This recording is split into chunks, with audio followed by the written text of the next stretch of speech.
bonjour, vous écoutez le premier numéro de Propagande Progressiste, un podcast, un truc, une capsule, un machin, un format. On n'a aucune prétention journalistique, explicative ou voilà. On ne refuse pas les commentaires à nos réactions. Du coup, ça implique que si les gens veulent nous corriger, ils sont libres de le faire. Et les commentaires seront majoritairement lus je dis majoritairement parce que j'imagine que du coup on s'expose d'une façon ou d'une autre à des commentaires de merde et ceux-là on les ignorera proprement. Et moi je t'avoue que d'une manière générale, j'irais facilement ne pas voir les commentaires et ne pas réagir à ce genre de choses. Je suis assez Même si je peux me laisser prendre au jeu facilement, je ne promets absolument rien sur ce genre de choses. En fait, du coup, c'est là où c'est tendancieux, c'est-à-dire que dans la mesure où on considère tous les deux que on reste un concept avec un micro ouvert, où du coup, en soi, on est ouvert à la participation d'autres personnes. Ça peut être une bonne chose de lire les commentaires pour justement éventuellement ne pas se priver de potentiels intervenants qui ont des propos intéressants Tout à fait, tout à fait. à amener. C'est plus la réponse qui... je ne me priverai pas de ne pas répondre de manière régulière ou même de manière ne serait-ce enfin voilà, ne serait-ce qu'un tout petit peu. Entièrement d'accord. Et du coup, effectivement, malgré tout, sélectionner des commentaires qui paraissent les plus importants et éventuellement les utiliser et en parler, particulièrement des commentaires pertinents qui nous permettraient d'améliorer notre travail. Entièrement d'accord. Enfin, je veux dire, de toute façon, on ne s'engage pas à répondre systématiquement à chaque commentaire. C'est pas l'idée. Par contre, si dans les commentaires il y a des réflexions pertinentes sur les propos qu'on a amenés, soit pour nous corriger, soit pour amener des éléments complémentaires, on ne s'en privera pas. Enfin, je veux dire, on reste ouvert à ça. Oui, ben, on est dans une démarche de toute façon où on commence quelque chose, mais on a envie que ça se développe et on a envie du coup de s'améliorer. Du coup, lançons-nous sur le Venezuela. Du coup, lançons-nous sur le premier segment de propagande progressiste qu'on a choisi de consacrer au Venezuela. Voilà, voilà. Je vais donner beaucoup d'informations pour expliquer le coup d'État qui s'est récemment développé au Venezuela. Et après, on s'amusera à commenter avec mon frère. Alors, au Venezuela, je ne sais pas si vous le savez, mais il y a récemment eu une tentative de coup d'État perpétrée par un groupe de mercenaires connu sous le nom de Silver Corps, qui a été fondé par un ancien béret vert du nom de Jordan Goudreau. Alors, ce dernier a commencé toute son aventure pour cette tentative de coup d'État alors qu'il en rencontre un garde de sécurité du président Donald Trump avec lequel il discute. Après cette discussion, un rendez-vous est fixé avec Juan Guaido et son stratège politique à Miami. Lors de cette réunion, Goudreau aurait signé un contrat à 200 millions de dollars avec Guaido. Contrat qui a été plus tard remis par Goudreau lui-même à un diffuseur du nom de Patricia Poleo en Floride, une journaliste opposée à l'actuel gouvernement de Maduro, qui, bien sûr, est une pure ordure. Cette dernière invite, en publiant les documents, Guaido à nier la signature de ce contrat. Guaido ne répond rien. L'opération n'était pas finie au moment où, du coup, 2 de ces mercenaires, alors qu'ils étaient 10 et qu'ils arrivaient près de Caracas, la capitale du Venezuela, ont été arrêtés. Les 8 autres ont été tués lors de l'arrestation. Et une vidéo a été publiée par les autorités vénézuéliennes, donc ça vaut ce que ça vaut, puisque du coup, la personne est emprisonnée clairement et doit avoir pas mal de pression pour dire ce que les autorités vénézuéliennes veulent qu'ils disent, particulièrement si ces autorités-là sont rattachées à Maduro. Malgré tout, ce qui est intéressant, c'est que Jordan Goudreau lui-même, pendant l'opération, a filmé une vidéo en expliquant qu'il était en train de faire une tentative de coup d'État pour renverser Maduro, en expliquant clairement que ses mercenaires étaient en route pour arriver au Guatemala. Donc, pour un peu plus d'informations sur spécifiquement le plan des mercenaires, le plan était de s'introduire au Venezuela avec 2 bateaux. Un à Huaco, je suis pas sûr de la prononciation, mais on va partir sur ça, afin de kidnapper Maduro, et un à Macuto afin de sécuriser un aéroport et d'emmener Maduro jusqu'aux États-Unis. Donc cela a été découvert en partie grâce à la capture de ces mercenaires, donc 2 mercenaires, Aidan Berry et Luke Denman. Et c'est Luke Denman qu'on voit dans la vidéo relater le plan avec les autorités vénézuéliennes comme pression. Mais malgré tout, Jordan Goudreau, comme je le disais avant, a remis à une journaliste le contrat signé qui explique le plan et du coup l'idée de cette tentative de coup d'État. Ce qui est intéressant à noter et ce qui est important à contextualiser, c'est que c'est la 2e tentative de coup d'État qui est difficile à ne pas rapprocher avec le gouvernement de Trump, qui a des connexions auprès de Guaido, qui clairement ne s'informe sur le Venezuela qu'au travers de Guaido, donc d'une vue très biaisée du Venezuela, et que tout cela se passe dans le contexte du coronavirus qui du coup et du confinement qui du coup rend plus facile ce genre de coup d'État, mais aussi de sanctions toujours plus accrues des USA envers le Venezuela, ainsi que l'autorisation du gouvernement américain du passage de militaires dans les Caraïbes. Il est dans ce contexte difficile de penser que les États-Unis n'aient pas eu connaissance de cette tentative de coup d'État, même si Trump, tout comme Guaido, ne s'est pas exprimé sur le sujet, ne niant pas, mais ne disant pas que c'est lui qui l'a fait. Encore que mes informations pourraient être un peu en retard sur ce sujet et nous referons un point sur le sujet pour éventuellement mettre à jour si c'est le cas, mais ça m'étonnerait pas de la part de Trump qu'il en ait parlé et qu'il ait plus ou moins dit clairement ce genre de choses. Trump étant très susceptible de se vanter assez facilement de choses qui sont clairement des crimes. Le fait de garder le silence, c'est une façon de pouvoir, si le coup d'État marche, se vanter d'avoir organisé ce coup d'État, puisque du coup Guaido étant mis en place, il pourra maîtriser le message et le discours qui est fait sur le sujet, et ainsi du coup se présenter comme un héros ayant renversé Maduro, qui effectivement, encore une fois, est une personne horrible et un dictateur qui oppresse son peuple, mais Guaido ne se présente pas comme quelqu'un qui veut de manière démocratique se faire élire et faire autre chose que prendre le pouvoir pour prendre le pouvoir. D'ailleurs, chose intéressante à noter, il a signé ce contrat, donc supposément en tout cas, à 200 millions de dollars sans payer pour autant et en supposément du coup payant une fois qu'il a pris le pouvoir avec l'argent du peuple. Ce qui ne paraît pas être une façon de mieux traiter le peuple que ce que Maduro fait en ce moment.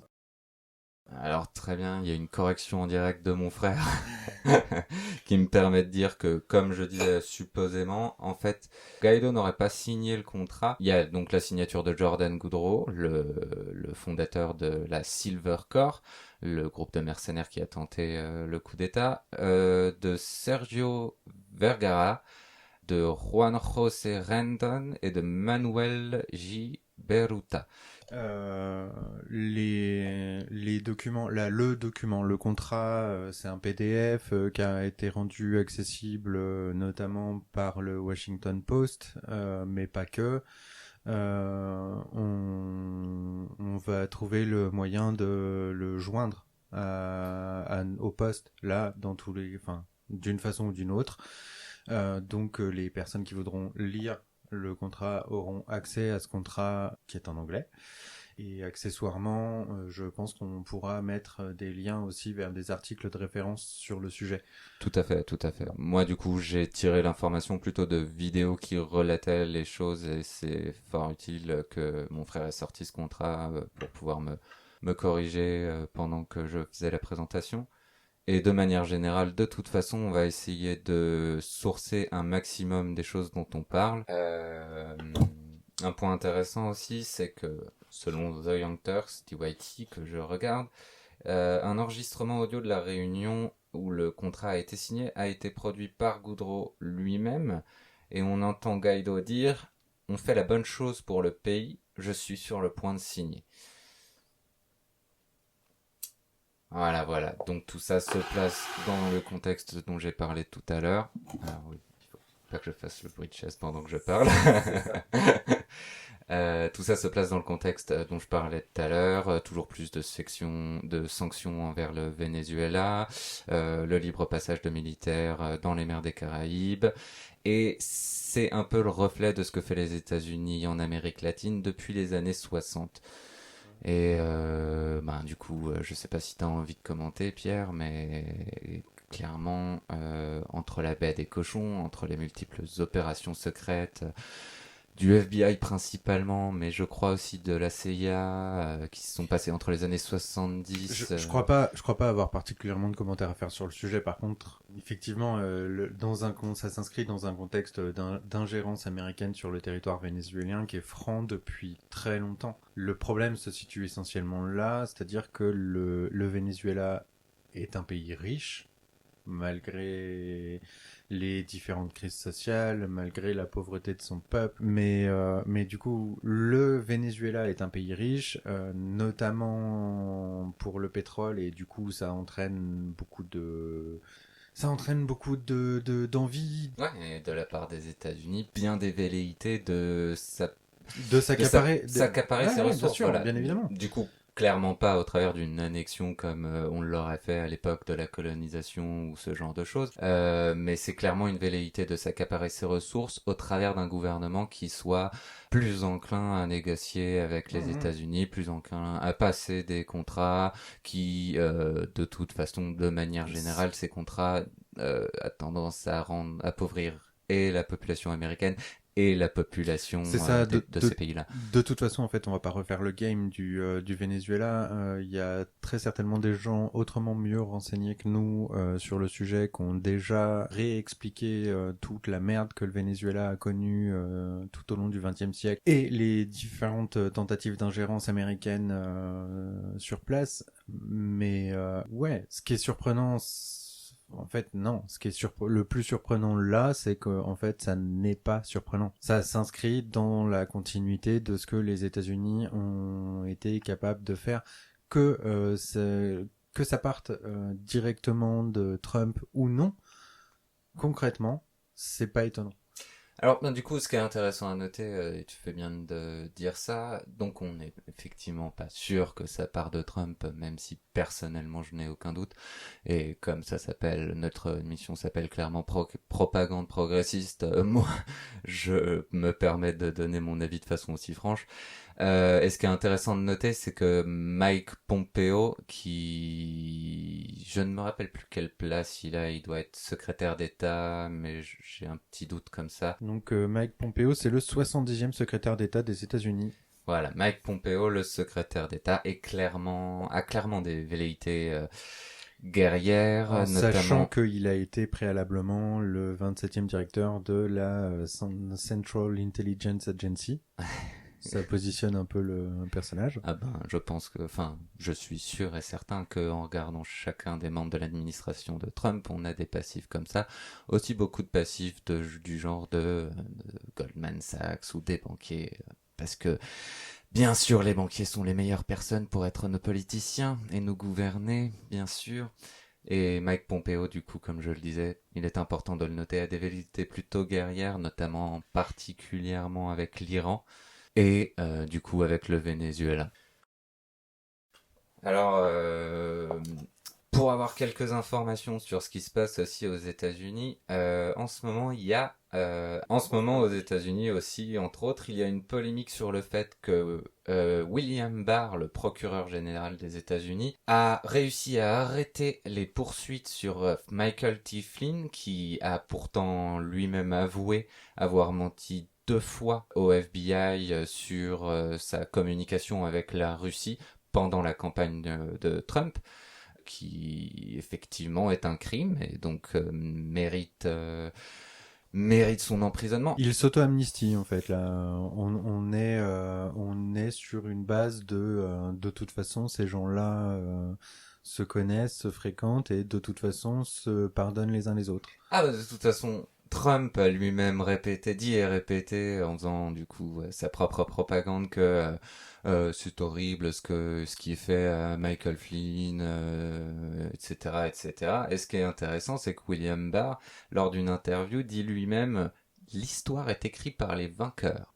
Alors c'est un peu sorti de son contexte comme ça, malgré tout c'est toujours intéressant à noter que ce genre de réflexion peut être prononcée par le procureur général des États-Unis, parce que les États-Unis est quand même un des pays les plus puissants et a bien plus de chances effectivement, avec toutes ses ressources, d'être les vainqueurs. Donc bon, il y a pas mal de libéraux aux États-Unis qui discutent, donc les conservateurs clairement sont plutôt contents de cet état de fait, mais il y a pas mal de libéraux qui se mettent du côté de ces conservateurs, puisque le FBI aurait poussé Michael Flynn à mentir, ce qui personnellement me paraît une mesure plutôt légitime et normale. Après, ce qui est sûr et certain, c'est que effectivement, on pourrait discuter ce genre de choses.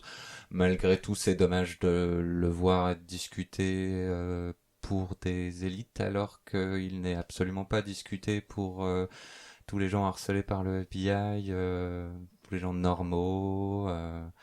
Ça, le fait est que la population n'étant pas, ne se partageant pas à égalité le pouvoir se protège. Point. Du coup, ça ne fait que générer des inégalités. Les gens n'ayant pas le pouvoir ne sont de toute façon pas égaux à ceux qui exercent le pouvoir. C'est forcément problématique. Bah ouais, d'ailleurs ça fait une excellente transition je trouve sur le fait que le FBI réagit, enfin bon du coup le FBI était pas pour la libération de Michael Flynn bien évidemment, mais le FBI réagit bien différemment quand Blasey Ford qui a mis en avant une agression sexuelle perpétrée par Kavanaugh qui a été élu. Kavanaugh, il a été nommé, Nommé, voilà, pas élu. Kavanaugh, il a été nommé à la merde. Il a été nommé à la merde. Il a été fini à la merde aussi. À la Cour suprême des États-Unis. Ouais, voilà. Kavanaugh est un autre juge de la Cour suprême des États-Unis. D'ailleurs, c'est une des grandes victoires de Trump pendant sa présidence d'avoir nommé plusieurs juges à la Cour suprême des États-Unis, plusieurs juges très extrêmes et qui vont avoir un impact sur la politique américaine dans les années à venir. Ah, mais bien sûr. Et du coup, ce qui est intéressant de noter sur Blasey Ford, c'est que le FBI a fait une enquête sur le sujet, une enquête d'à peine une semaine, ce qui paraît assez court comme enquête.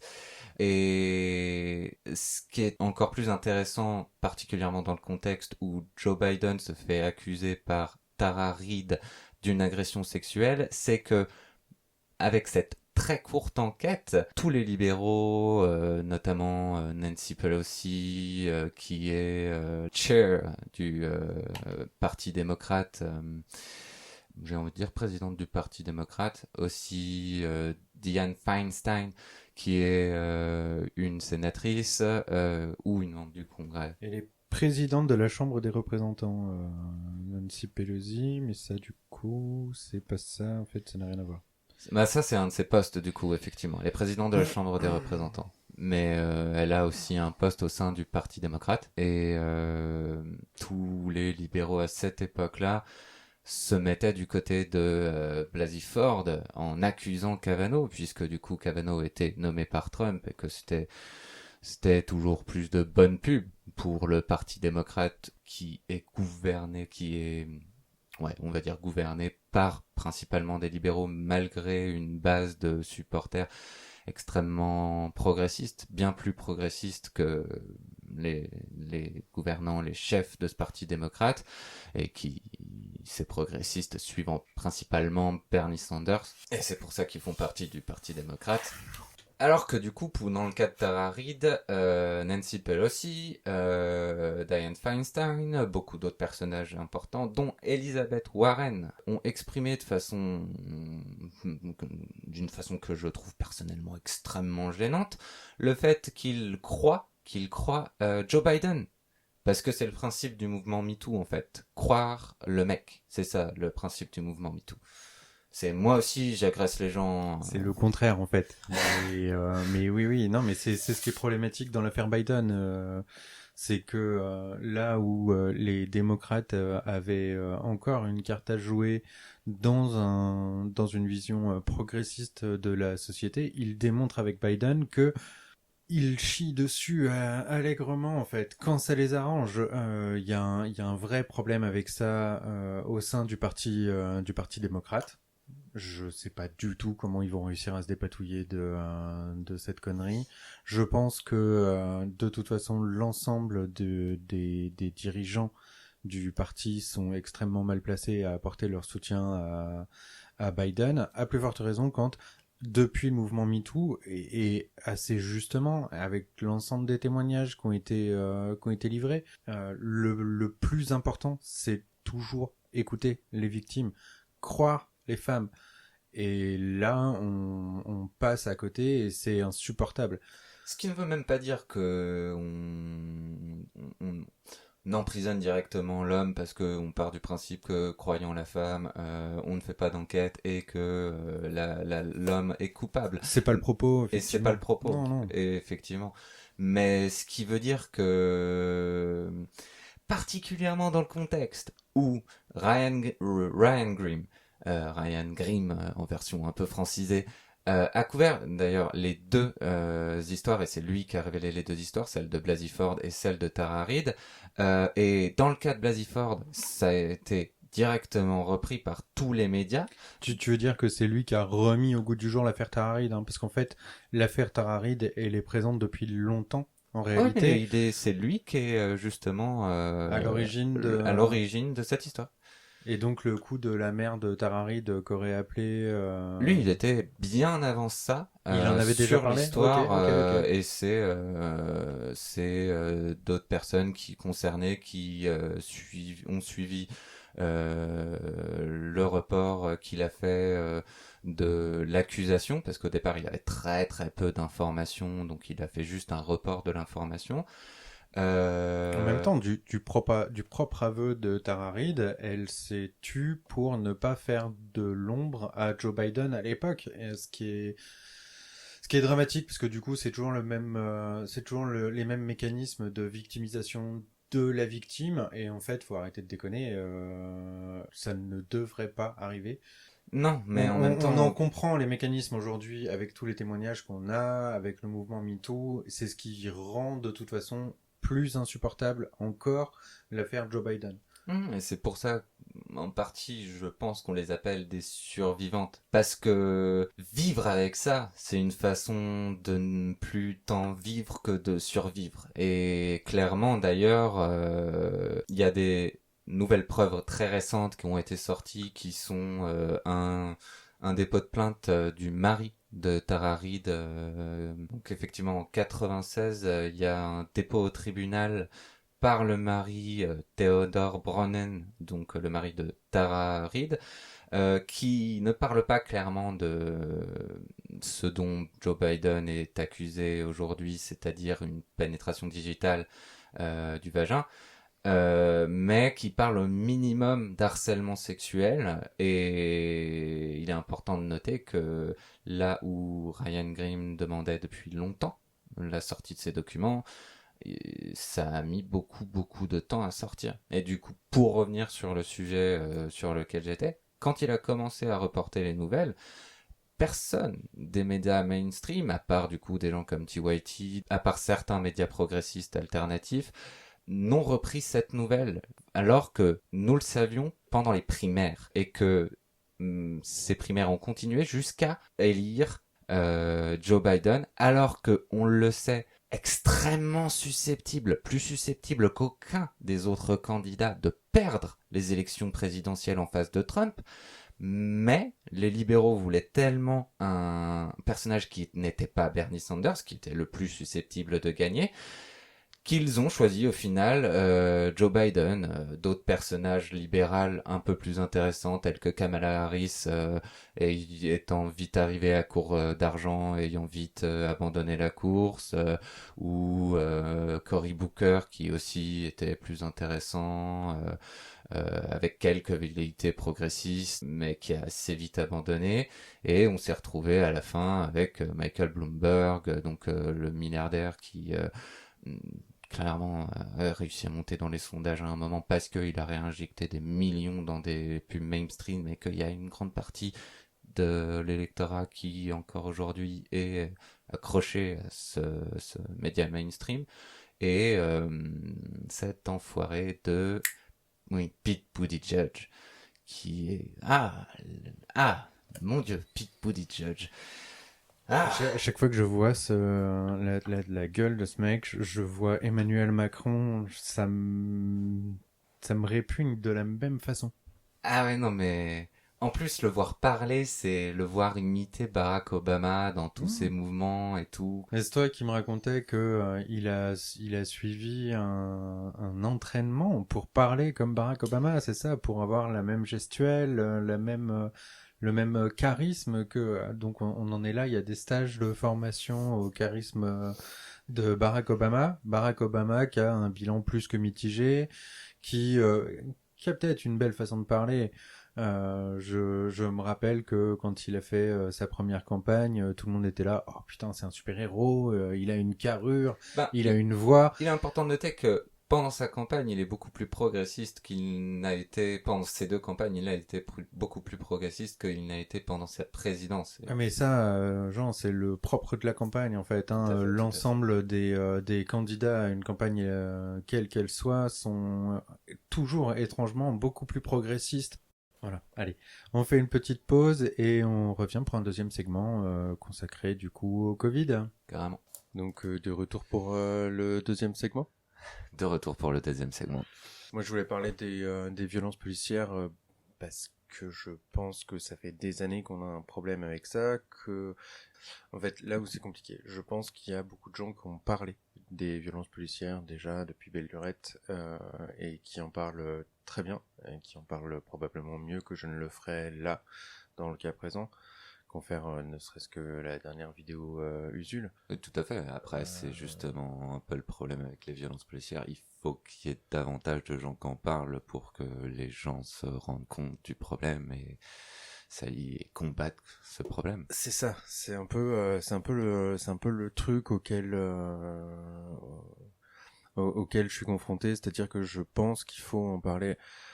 J'ai montré la vidéo j'ai montré des vidéos chopées sur Twitter à Martine l'autre jour, qui après deux vidéos commençait à dire oh mais ça m'écoeure, j'ai envie de vomir. Et en fait c'est le truc, c'est les médias auxquels elle est confrontée, elle voit pas ça en fait. Quand elle regarde le journal de France 2, quand elle regarde les actualités même sur Arte, ils en parlent pas, et du coup il n'y a pas de visibilité pour ça, à part sur les réseaux sociaux, à part dans les médias alternatifs, à part du coup sur des plateformes qui ne sont pas relayées dans les médias mainstream. Du coup il faut en parler d'une manière générale. Carrément. Et c'est assez étrange d'ailleurs ce paradoxe, parce que les médias mainstream aiment faire du sensationnalisme parce que ça amène enfin, ça amène plein de gens pour regarder les choses. Mais par contre, quand on parle de certains sujets précis, le sensationnalisme est bien vite mis à la trappe, et effectivement, ce genre d'image ne circule pas dans ces réseaux-là. Alors déjà, je ne sais pas dans quelle mesure, au vu de la violence de certaines vidéos, je ne sais pas dans quelle mesure les médias auraient la possibilité de diffuser ça librement. Est-ce que, parce qu'on a mine de rien des appareils qui opèrent une forme de censure. Je veux dire, se retrouver avec un journal télévisé qui diffuserait des images qui fonctionnellement, on serait interdite au moins de 18 ans. Ouais, après du coup, il y a quand même moyen d'en parler en éventuellement floutant Ah, mais il y a des moyen, trucs et tout bien ça. Il y a évidemment. clairement une envie de ne pas en parler parce Mais qu'il pourrait... est-ce qu'il n'y a pas une forme ou une autre d'institutionnalisation de ces médias qui, de toute façon, ne vont pas aller vers autre chose que... Il y a pas... ces médias ne mettent pas, en général... ces médias ne mettent pas... ne parlent pas d'autre chose que de trucs relativement courants, en fait. C'est pas en regardant le journal télévisé que, à proprement parler, tu t'informes, sauf si tu veux savoir que il y a 15 départements qui ont été placés en vigilance orange, pluie et inondation. C'est des niches à marronniers où, du coup, d'année en année, tu retrouves systématiquement les mêmes sujets qui sont abordés en fonction de l'actualité. Là, cette année, on voit qu'il y a plein de médias qui ont envie de parler des plages, et avec le confinement, du coup, bah, c'est un peu...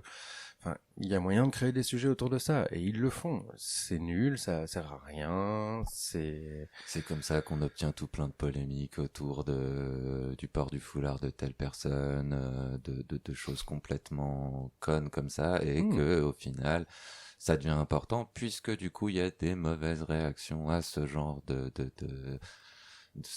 médiatisation qui effectivement est nulle de base, mais quand il y a plein de gens qui réagissent avec beaucoup de racisme, d'islamophobie et tout ça, ben, en fait, oui, ça devient important. Mais de base, la médiatisation a un peu créé un problème qui n'était pas là au départ. Non pas que l'islamophobie n'existe pas, mais la surmédiatisation des musulmans en France clairement crée beaucoup d'islamophobie, comme elle crée de l'antisémitisme, comme elle crée... Enfin, voilà, quoi. Mais comme je suis à peu près persuadé depuis longtemps que si le Front National a réussi sa dédiabolisation, c'est en grande partie grâce aux médias institutionnels. Et ça, les mécanismes, c'est pareil. Il y en a plein qui les ont démontrés depuis longtemps, et c'est problématique. C'est extrêmement problématique. Le fait est que du coup, faut pas attendre grand chose de ces médias mainstream là, que ce soit TF1, qui de toute façon est une entreprise capitaliste, libérale, qui ne va pas pousser la réflexion beaucoup plus loin. C'est problématique pour France Télévisions parce que de toute façon c'est les chaînes d'État, et que mine de rien il y a une forme d'autocensure ou une autre qui empêche la réflexion en dehors du cadre libéral, là aussi parce que l'État est libéral.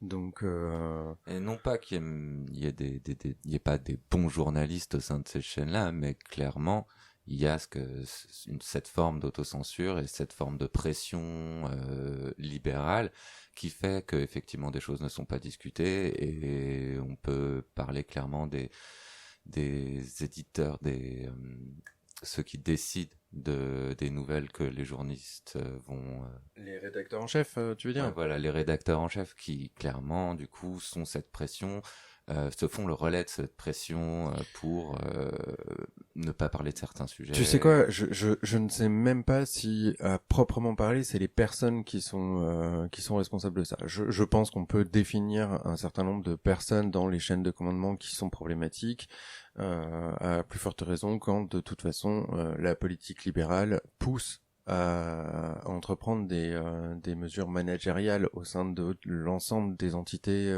qui sont sous sa coupole. Et c'est les managers qui vont poser problème à un moment ou à un autre. Ouais, Mais voilà, c'est quand même des gens qui sont mis dans des positions managériales et qui du coup sortent d'un cadre dans lequel il y a une éthique journalistique et tout ça. Il y a toujours ce genre de choses, mais c'est pour ça que je parlais de pression. Effectivement, il faut plus se ramener sur les pressions. C'est tout un système qui crée tout un type de pression qui, en l'occurrence, est axé sur des idées libérales. Pour se rendre compte de la violence qui s'exprime de la police, il y a de très très bons journalistes qui font un taf absolument génial au quotidien et sur le terrain. Je savais le mot que tu avais en tête et je pense que tu as bien fait de pas le... Ouais.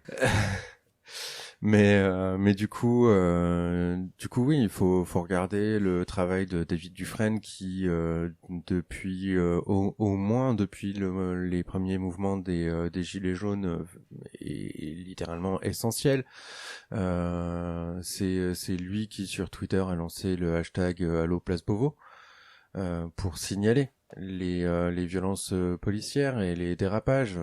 Je ne sais plus à combien il en est à l'heure actuelle, mais je crois qu'on en est à plus de 800, peut-être même plus de 900. Il y a le travail de Taha Bouaf aussi qui est juste incroyable. Qu'il faut suivre sur les réseaux sociaux aussi. Le travail T'as Mediapart qui régulièrement parle des violences policières. Usul en parle très bien. Bah, c'est ça, notamment Mediapart. Mediapart, ils ont mis l'accent sur le Mediapart Studio. Du coup, pendant le confinement, ils ont mis en place une émission qui s'appelle À l'air libre, dans laquelle ils ont décidé de même faire le point régulièrement sur des situations dont on ne parle pas ou pas assez. De parler de sujets qui sont globalement pas évidents.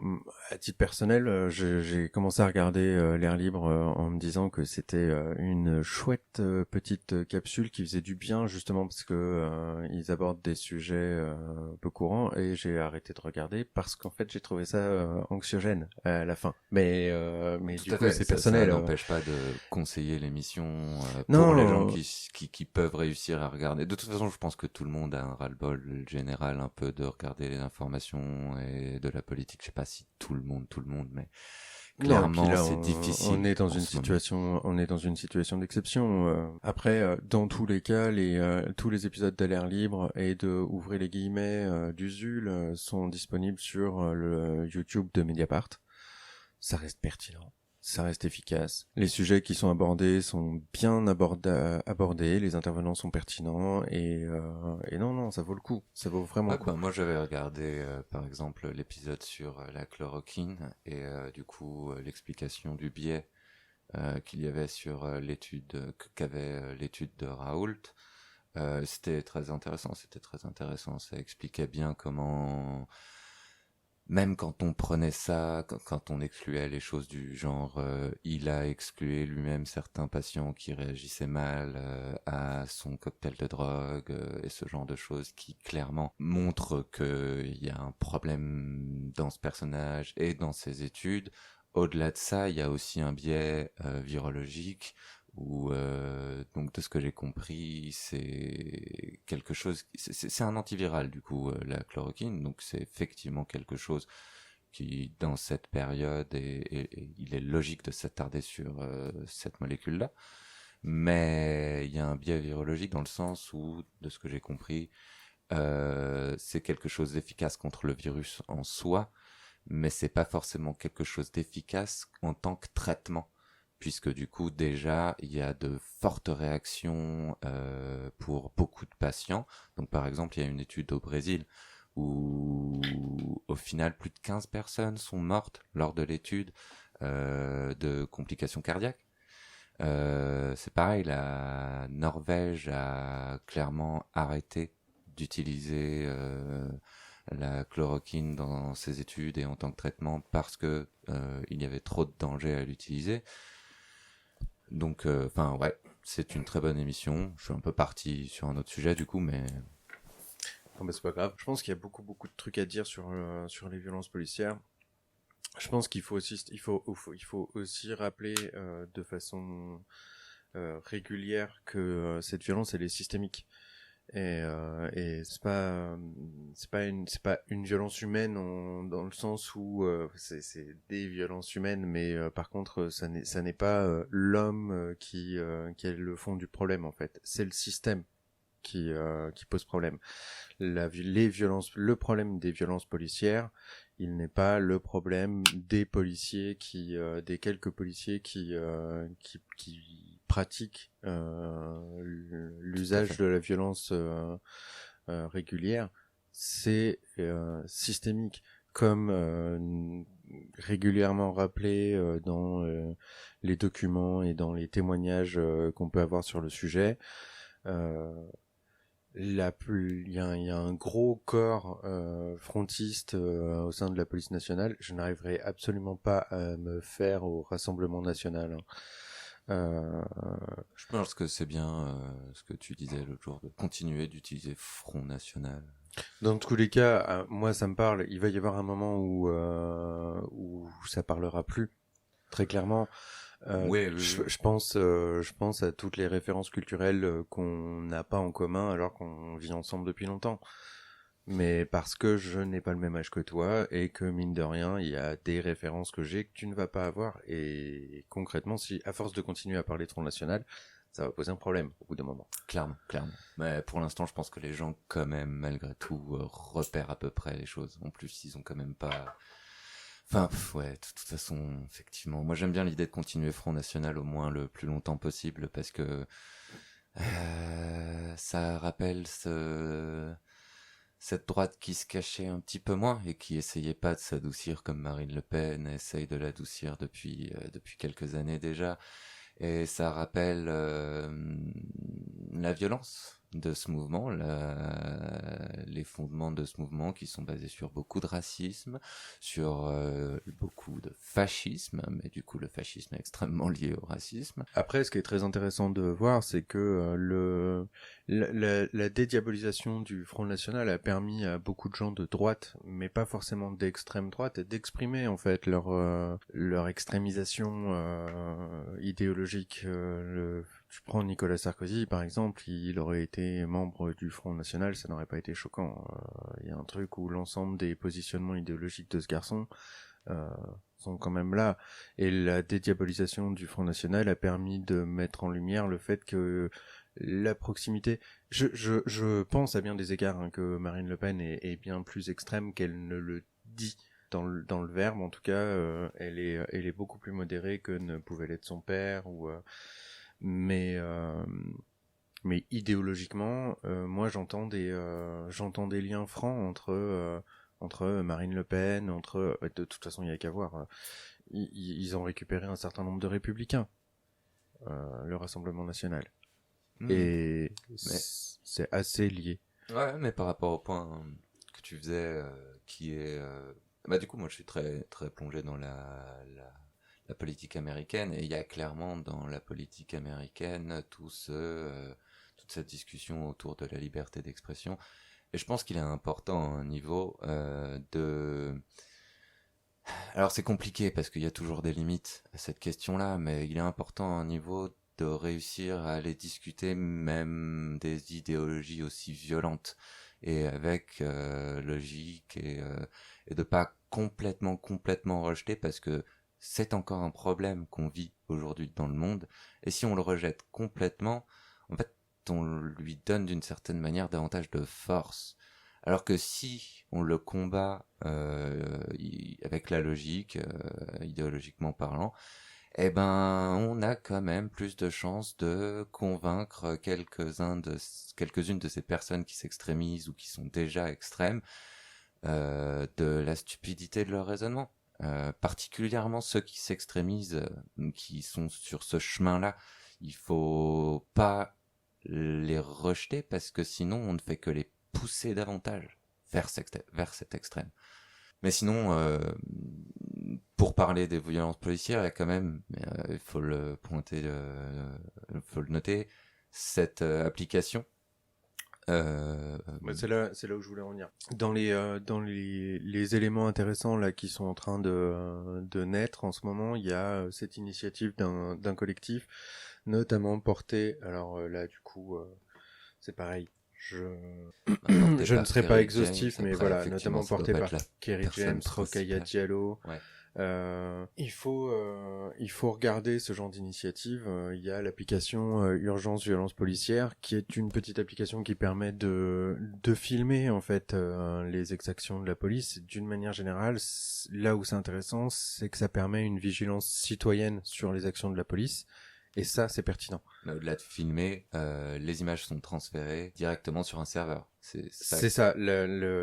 L'intérêt de l'application, c'est que les images ne sont pas enregistrées sur ton téléphone, mais elles sont directement envoyées sur les serveurs d'urgence, violence policière.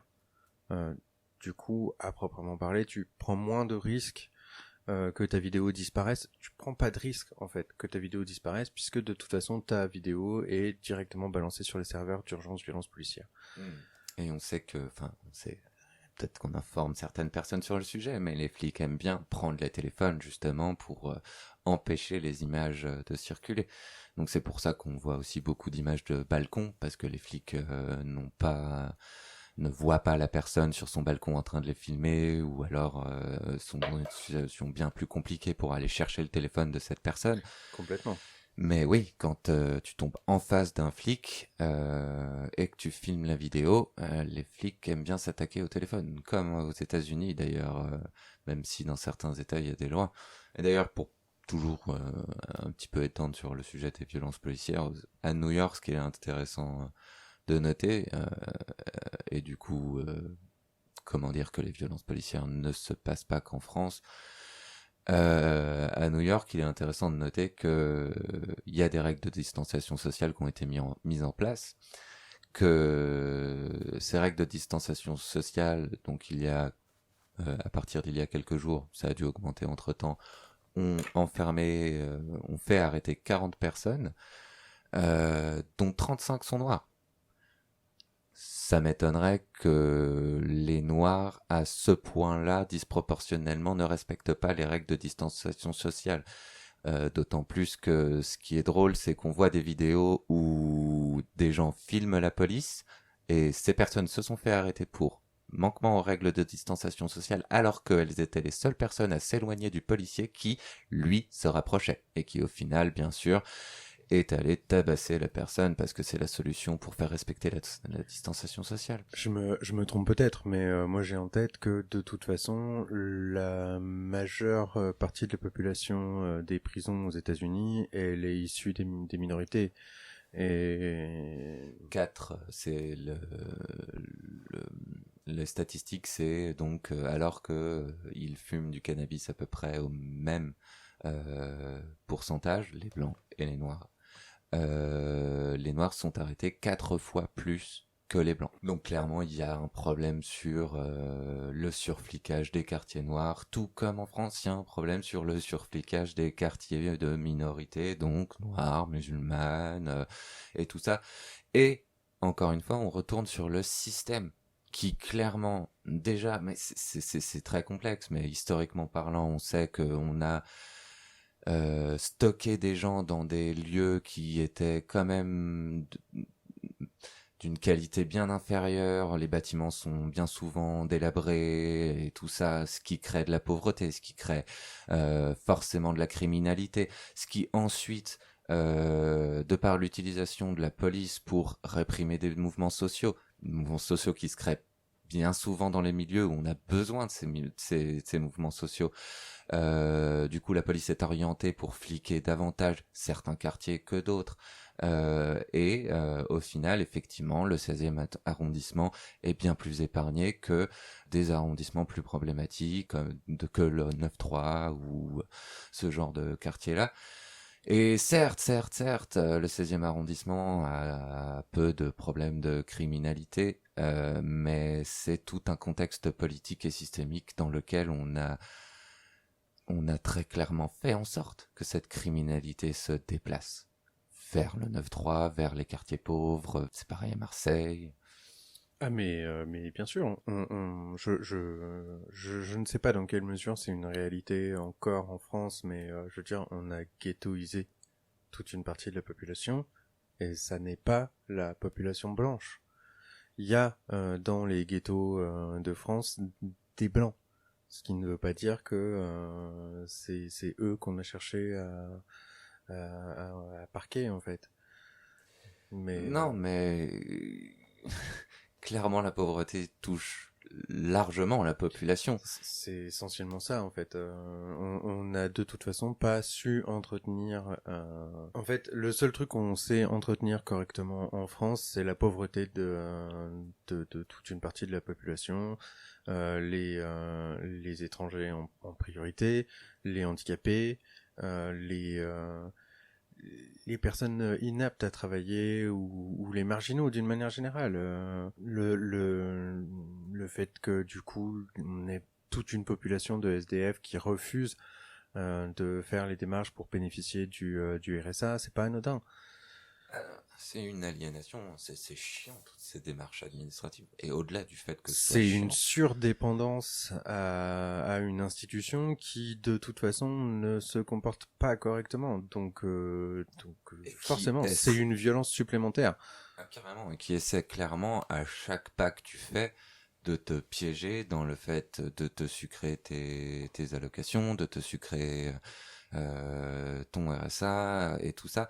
Et le pire, c'est que les plus susceptibles d'avoir besoin du RSA, par exemple, sont les plus susceptibles de faire les erreurs qui vont les amener à se faire sucrer ce RSA. Donc, toi et moi, on a assez de chance et on est bien organisé, on a les moyens technologiques pour être facilement en contact avec ce genre d'institution et bien suivre les choses. Mais quelqu'un qui arrive en France, et donc quand j'étais allé faire ma réunion de RSA, clairement j'en ai vu qui était dans ce cas-là, quelqu'un qui arrive en France, il a besoin d'aide pour s'organiser et pour pouvoir comprendre toute cette administration dans laquelle il peut se perdre facilement et dans laquelle s'il n'y a pas des gens qui sont là pour les aider, ben ils pourront jamais aller jusqu'au bout et refuser. Du coup, on a un frère qui a refusé ça pendant longtemps et c'est aussi juste chiant, juste une aliénation dont les gens n'ont pas besoin et même les gens qui sont mieux que d'autres peuvent facilement refuser ça parce que on n'a pas besoin de ça en fait. Même pour 400 € par mois, on n'a pas forcément besoin de faire toutes ces démarches administratives et ces heures de travail. De toute façon, au-delà de ça, si on avait un État qui se montrait responsable, qui avait un comportement responsable, ce serait un État qui s'occuperait de tous ses citoyens. Et s'occuper de tous ses citoyens, c'est commencer par ne pas créer de discrimination. Or, on entretient les discriminations. Et là, je parle de la France, mais je suis sûr que c'est pareil aux États-Unis. Le fait que, de toute façon, je me sente en soi moins concerné par les États-Unis, ce qui est vrai, pas vrai. Euh, mais l'Europe aussi est Ben, la relation entre les élites et les populations plus pauvres est une relation assez similaire entre les pays riches et les pays pauvres, c'est ça en fait. comme au sein de l'Europe, comme au sein du monde. En fait, c'est un schéma qui découle assez directement de l'ensemble des politiques libérales que le monde a mis en place ces dernières années. Les puissants décident pour les autres et en fait les puissants c'est essentiellement ceux qui ont de l'argent. En fait, faut jamais perdre de vue que mine de rien, d'une façon ou d'une autre, on est dirigé par des bourgeois et on peut s'amuser à refaire le game, mais la Révolution française en est un excellent exemple. On a construit toute une pensée autour de la Révolution de 1789. Bon, c'est les bourgeois qui ont décidé de se soulever contre la royauté. Ouais. Les citoyens là-dedans, ils ont un peu suivi parce qu'ils ont été manipulés et parce qu'ils crevaient de faim et parce que leur situation était merdique et qu'on leur promettait autre chose. Les multiples soulèvements qu'il y a eu après, donc en 1850, je crois. Moi, je ne peux pas m'avancer sur le sujet, mais les multiples soulèvements qu'il y a eu après la Révolution étaient bien signe que tout n'était pas réglé et qu'il y avait encore une oppression de la population, une répression de cette population. Et bon, on est vite rentré dans l'ère industrielle où clairement on a vu que les plus pauvres étaient pas mis dans de meilleures conditions, en tout cas par moment, que les serfs à l'époque des rois. Et on parle aujourd'hui des wage slavery, donc esclavage au salaire. Je saurais pas trop comment le traduire. Esclavage salarial, peut-être plus. Mais le fait d'être payé n'est pas une preuve en soi que on n'est pas dans un système qui nous force à prendre des travails de merde, à travailler à faire des travaux qu'on n'a pas du tout envie de faire, et n'est pas une preuve en soi qu'on n'est pas exploité. Surtout quand ces salaires ne suffisent pas à bien des gens de vivre dans de bonnes conditions. Ouais. T'as des penseurs aujourd'hui qui s'attardent sur cette question-là. Tu prends David Graeber, qui est anthropologue et économiste, et qui parle. Son bouquin le plus connu, c'est probablement Bullshit Jobs, qui met l'accent sur notamment tous ces jobs inutiles, mais pas que en fait. Ce que ça démontre, c'est comment on est dépendant d'une société qui de toute façon ne fait que créer, qu'entretenir en fait les inégalités, parce qu'elle ne crée pas les inégalités, mais elle ne fait que les entretenir.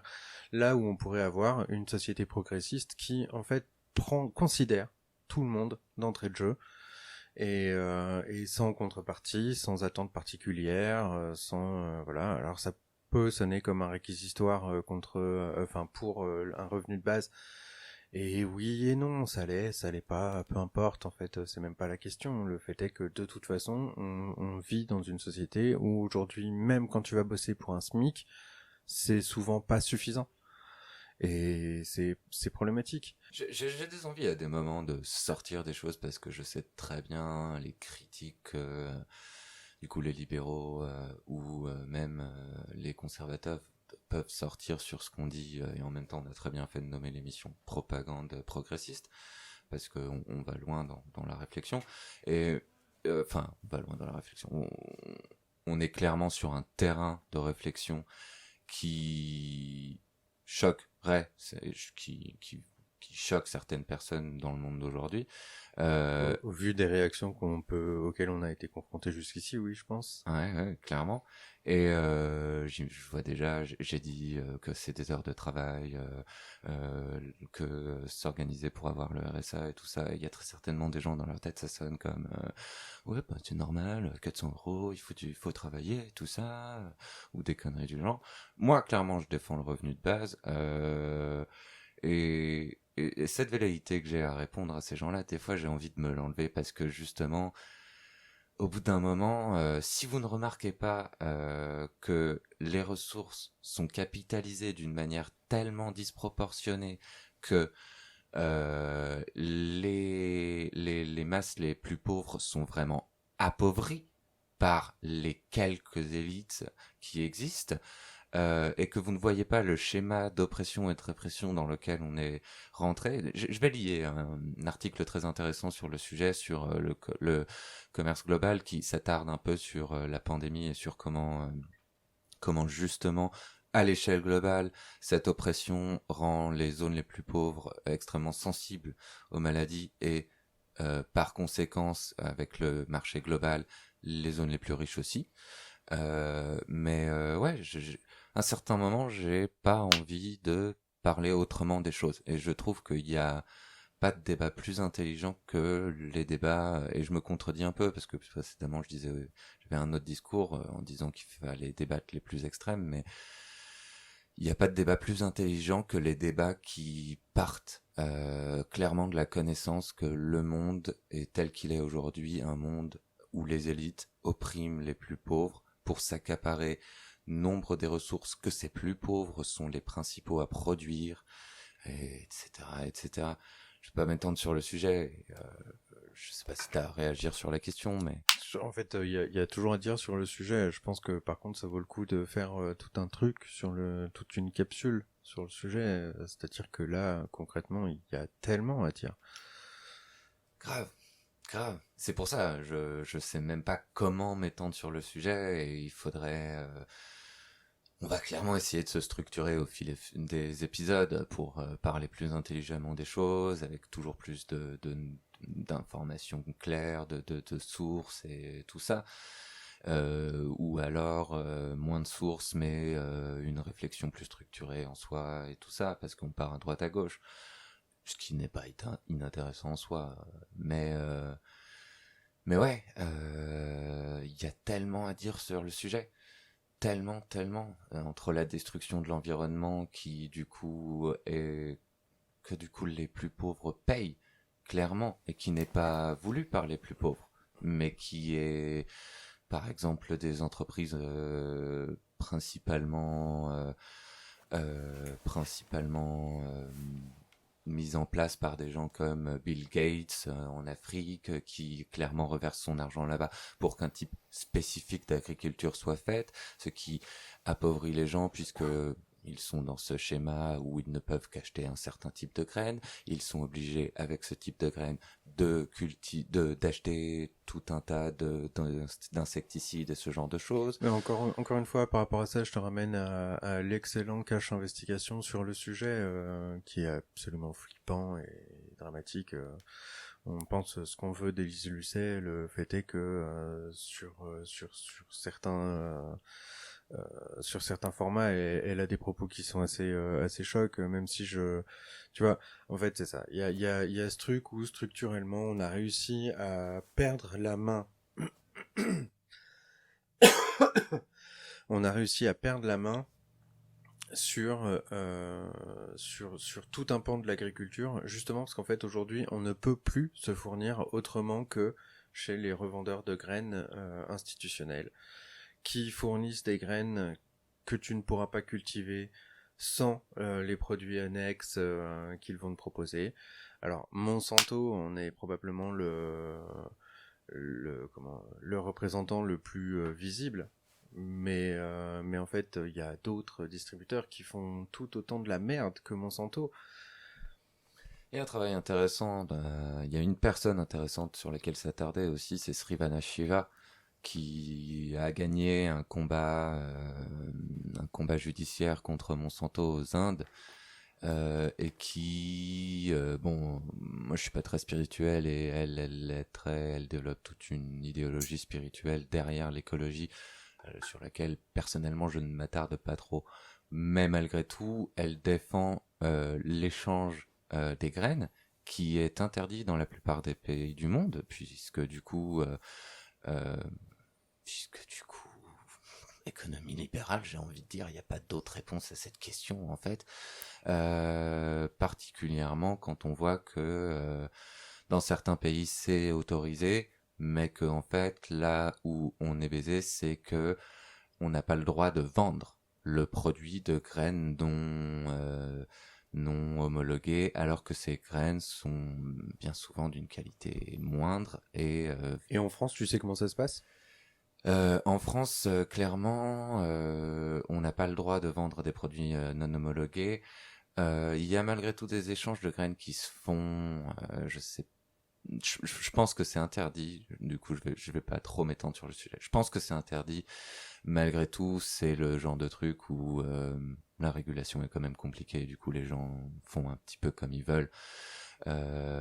Et fort heureusement, d'ailleurs, et fort heureusement que la personne qui s'intéresse à la permaculture puisse trouver des graines de tomates un petit peu plus vieilles, de vignes enfin, pour la vigne, ce sera généralement pas des graines, mais bref, euh, puisse trouver des graines de légumes et tout ça qui lui permettent d'avoir un jardin de légumes plus frais, plus nourrissant que les légumes qu'il a aujourd'hui, et qui ne l'oblige pas à parsemer son petit jardin de merde pas possible, comme tous les insecticides qu'on a, ou les engrais chimiques.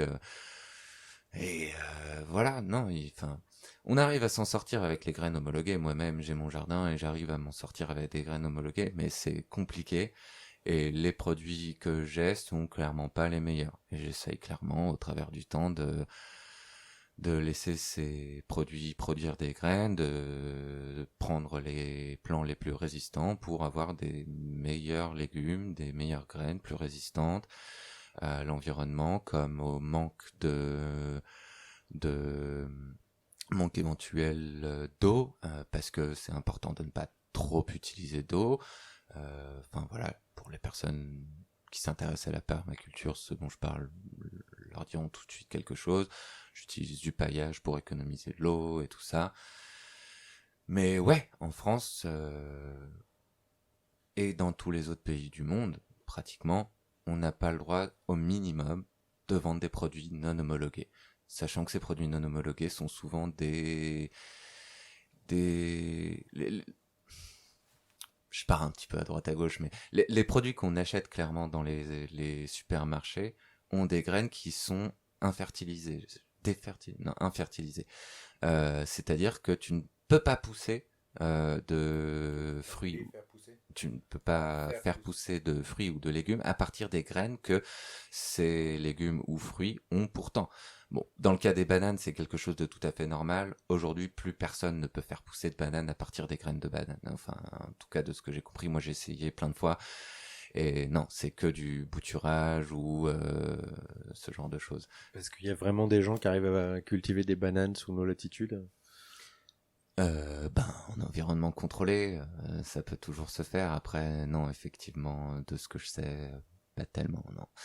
Mais même dans les latitudes où tu peux les cultiver, c'est pas en plantant une banane que tu vas faire pousser un bananier. Mais du coup, les tomates qu'on reçoit, c'est pareil. La majorité de ces tomates, tu peux pas faire pousser des tomates avec les graines qu'il y a à l'intérieur. Joie et bonheur. Joie et bonheur, effectivement. De toute façon, ça rejoint l'ensemble de ce qu'on dit depuis le début sur les problèmes systémiques, en fait. Tout est pensé pour que rien ne puisse sortir du cadre défini par la politique. Et c'est d'autant plus dommageable quand la plupart de ces politiques sont quand même édictées par des entreprises privées. C'est le propre du capital, hein, enfin du capitalisme, mais du coup c'est problématique. Après on peut digresser encore plus loin. C'est un des gros problèmes de l'Union européenne. L'Union européenne qui n'est construite que sur cette vision économique des choses, là où en fait clairement on s'est trompé. On pourrait s'allier, on pourrait regarder ce qui s'est passé pendant le coronavirus, enfin pendant le confinement, toutes les merdes auxquelles on a été confrontés. Et si on avait eu une Europe sociale, je pense que la situation aurait été autrement plus facile, la sortie du confinement aurait été autrement plus facile si on avait pu réellement compter les uns sur les autres. Il y a qu'à voir le fait que, certes, c'est au travers de certaines politiques qui sont justement assez bonnes, et donc c'est une bonne chose en soi, mais il y a qu'à voir comment l'Allemagne, qui depuis sa réouverture du coup il y a peut-être à changer ce que je vais dire, mais s'en sort légèrement mieux que certains autres pays, au moins au niveau des morts.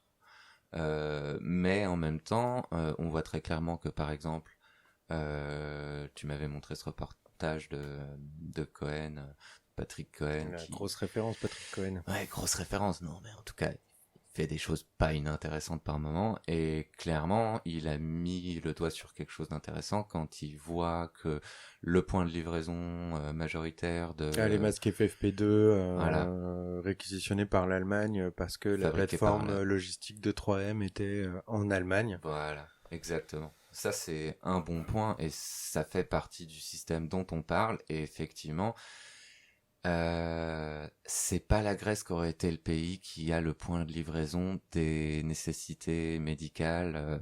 Enfin voilà quoi, c'est à un moment faut se rendre compte des réalités des choses. La France aurait pu être ce point-là puisque on est un des pays forts de l'Union européenne, mais malgré tout, on voit très clairement ce déséquilibre du système, et c'est soit l'Allemagne, soit la France, soit le Royaume-Uni qui va profiter de certaines choses. Le Royaume-Uni qui est en train qui s'est définitivement extrait de l'Europe du coup, donc c'est autre chose maintenant, mais Mais voilà.